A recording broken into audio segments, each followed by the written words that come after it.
while. It seemed to take a while to get into the game.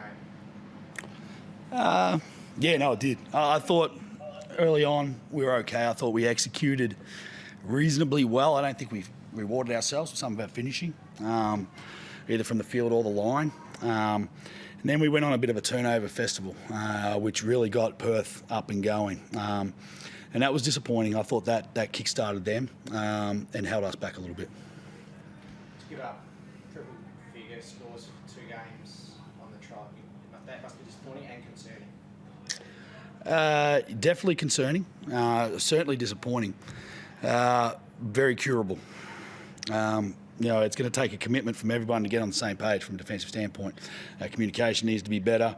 When we get in our huddles, I think everybody, there's circumstances there where we'll have 5 guys in a huddle, 4 guys doing their job, and it's pointless. If one guy doesn't carry the load, then it breaks down. Again, I thought we kick-started their offense a little bit with some really poor turnovers, and that got the feeling. There was some tough shot making there. Brady Manick shot the absolute crap out of it tonight. Some really tough shots, quick release. Some of them contested. Some of them we need to be a better job of making sure the hands up. Bryce is always tough. Banking them off from the 45 is always, there's some stuff there where you're like, okay, gonna have to live with that. But if you're truly committed to the defensive end, you can absorb those possessions where guys are just making shots. I thought Corey Webster made some tough shots tonight too. Again, if everybody's on the same page, then we can absorb those and still be a competitive unit at the defensive end of the floor. And I think we failed that today.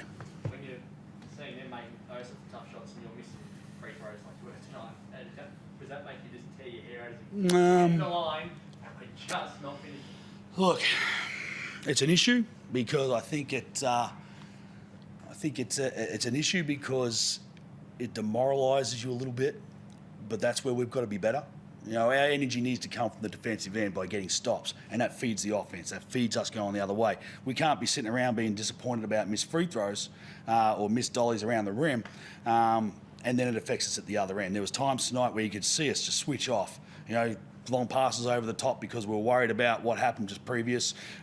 Things like that. Guys dribbling down the floor, they pick up the pace. We're not helping off our man to slow the ball down.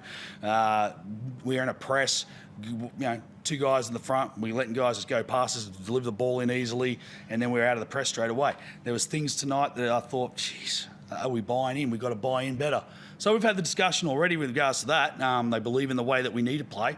We've got to execute a lot better at the defensive end and mentally approach the game where we're taking pride in what we do at that end of the floor, and that'll feed us at the other end. So if we're having those nights at the free throw line, don't worry about it. Move on. We absorb it. And look, to a degree, we've scored enough points. We missed a lot of points around the bucket. We missed a lot from the free throw line, and we've still scored definitely a winning score. So whilst it tears your hair out and gets you disappointed or frustrated, it's not what angers me.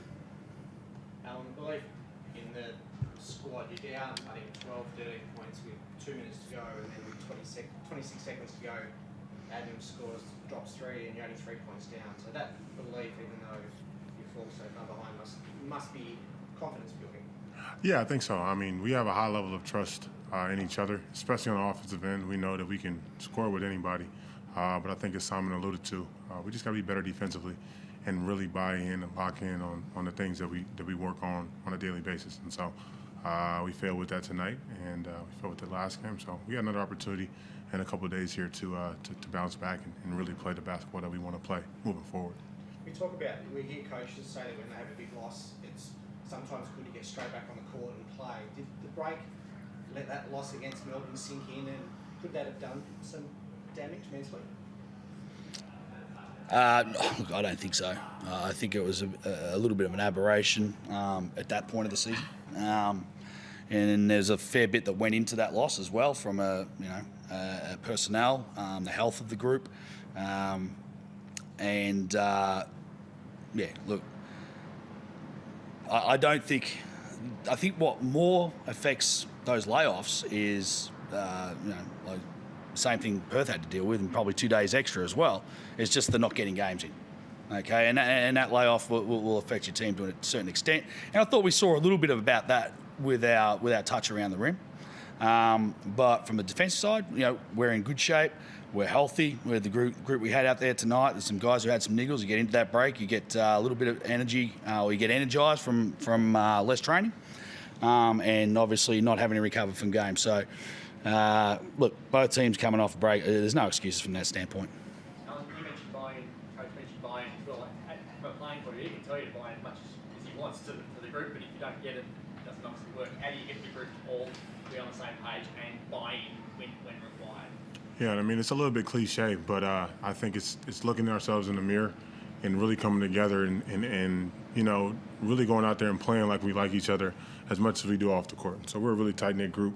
Like I said, there's a lot of trust and respect within our group, and it's just a matter of us transitioning that to the court. And so I think the best way to do that is just to watch film, take it personal, be extremely honest with each other, and really reevaluate our heart in that situation. So, like I said, moving forward, coming up Saturday, we got another opportunity to really show who we want to be, and I'm looking forward to the chance to be able to get back out there and play another game.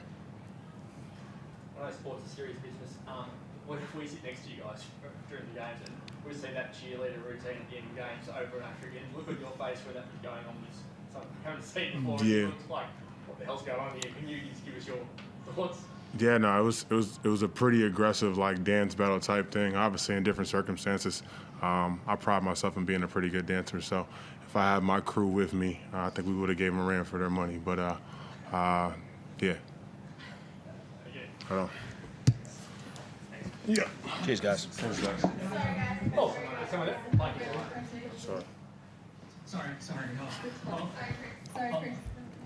I'll be quick. But Alan, we saw at times that they didn't seem to have an answer for you defensively. They didn't seem to have anyone who could guard you. When you look back, are you frustrated that you only got 8 shots off in the game?